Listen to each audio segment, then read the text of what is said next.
Let's understand what is knowledge graph and why do we need one. A knowledge graph is a way of representing knowledge as entities and the relationship that exists between them. Think of it as turning information into a network. For example, an employee works for a company. That employee works on a project as well. The project is managed by a particular manager, and that manager belongs to a department. So we could represent this as employee A works for ABC Technologies, employee A works on project XYZ, project XYZ is managed by employee B, and employee B belongs to AI department. Now we can ask a much more complex question: which employees are working on projects managed by the AI department? To answer this, we need to follow multiple relationships in the graph.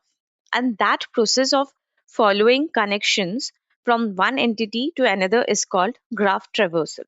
In this case, we can traverse from the AI department to employee B, then to project XYZ, and finally to employee A. This gives us the answer. Employee A is working on project XYZ, which is managed by employee B from AI department. And that's exactly why knowledge graphs are useful. They allow us to understand not just the information itself, but how different pieces of information are connected. Now that we understand why knowledge graphs are useful, let's look at what actually makes up a knowledge graph. At the most basic level, we have three important elements: nodes, relationships, and properties. Nodes represent the entities in our data, such as employee A, project XYZ, employee B, or the AI department. Relationships are called edges, describe how these entities are connected, such as works on, managed by, or belongs to. And then we have properties, which give us additional information about an entity or relationship. For example, employee A could have properties such as their name, role, or experience, while project XYZ could have a start date, status, or budget. So instead of just storing isolated pieces of information, a knowledge graph gives structure to that information by connecting entities through meaningful relationships and enriching them with additional properties. Once we understand these three building blocks, we can look at how this information is actually stored and queried in a graph database. Now we will see how we can create nodes, relationship and properties, store them in a graph database using Cypher.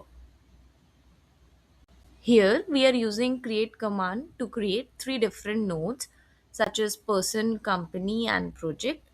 Each node has a label that tells us what kind of entity it represents along with properties that describe that entity.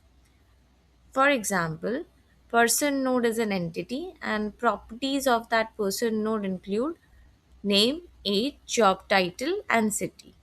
Now we use match command to find existing nodes and create command to connect them with relationships. We can also add properties to these relationships.